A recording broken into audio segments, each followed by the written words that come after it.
Hello, good day, fellow beekeepers. Welcome to the 4th week beekeeper challenge.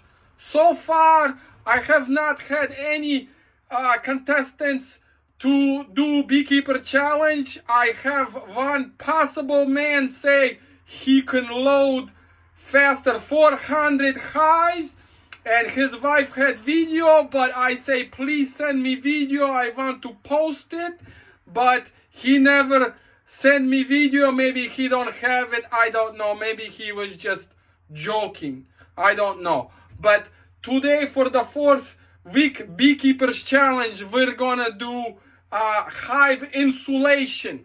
Okay, prepping your hive for cold weather, not feeding them, but just to do insulation around hive. Okay, I will show you a couple materials you can use to insulate hive, and then we will start challenge. Okay, so I show you couple materials you can use to insulate hives.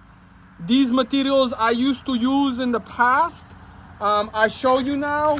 Okay, you can use some black, either synthetic paper or tar paper to put around hives, so when sunny day come, it attracts heat from the sun and warm up the hive.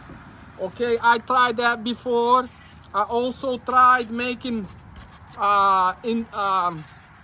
insulation for hive out of these styrofoam like these. You can get this in 1 inch, half inch, 2 inch, 3 inch, whatever have you, or these kind of styrofoam insulation as well. Comes in various thicknesses also. Okay, if you have an emergency, you go and you tear up your couch inside the house and you take this. Okay, this very thick and very warm. I use this for roofing, but if you need to insulate hive, you see how big it is, you can put around hive, but you're gonna lose your couch.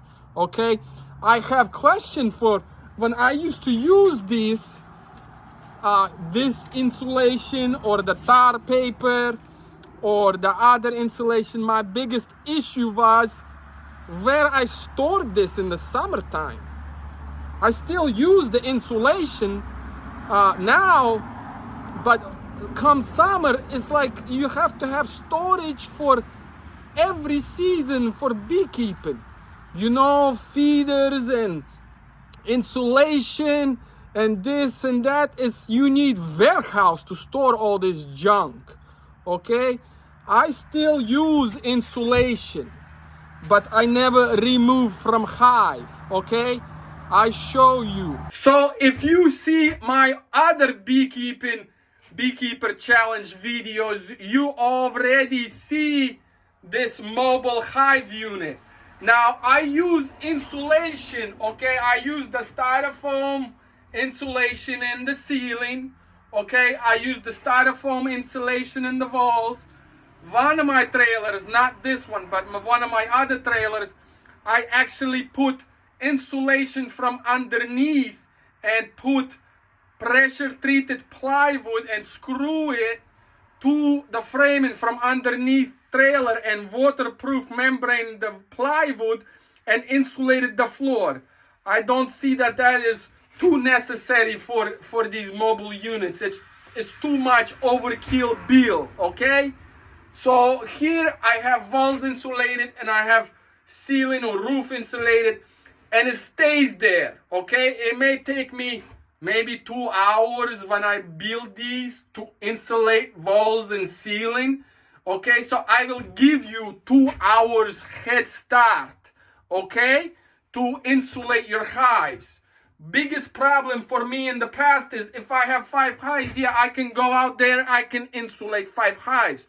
But if I have 500 hives, it's too much time. When you add the time to insulate, when you add the time to cut all the styrofoam, when you add the time to take everything off, to store, to put back on, it's too much time, too much money, okay, and too much space. You need warehouse. Here, everything's in place, everything's ready to go, okay, for summertime, insulation help for heat. In winter time, insulation help for cold. Okay, so here in Florida right now, we're going to be experience a little bit of a cold snap in a couple of days. And I want to get my other trailer ready for this cold snap. Okay, I don't have to do anything with ventilation because there's ventilation in the ceiling. And there is also ventilation at each hive because each hive has hole for bees to go in and out. I show you, okay? So here I show you each compartment or each hive. I have an entrance at the queen excluder slots, okay? So they still get ventilation. There's plenty of cross ventilation here. So with all that cross ventilation, what I also do is I give some dry sugar into each hive, and the dry sugar help to absorb some of the moisture. Okay, so here I show you what I do to keep my mobile units warm for cold snaps, or if you're in colder regions. I only do this when the cold snap is coming. In colder regions, you can do it 24/7 to keep the mobile unit warm all the time. So what I simply do is, each unit I have extension cord. Okay, there is a plug on the back of each unit to power the unit up. I have little space heater. Okay, I plug in, I turn space heater on, and in about 3 hours or so, it is like 65-70 degrees in this unit. So there you go, folks. With a push of a button and a little bit of electric, I make sure I park for winter the unit somewhere extension cord can reach. I gave you 2-hour head start. It take me no more than maybe 5 minutes to get extension cord, space heater, plug it in and turn it on. So I'll even give you 2.5 hours. This unit here has 72 hives. Okay, so let me see what you can do for 72 hives, or what you can do in 2 hours as far as insulating your hives. We will see you on the next challenge. Don't forget to hit subscribe, like and share. Goodbye. До свидания.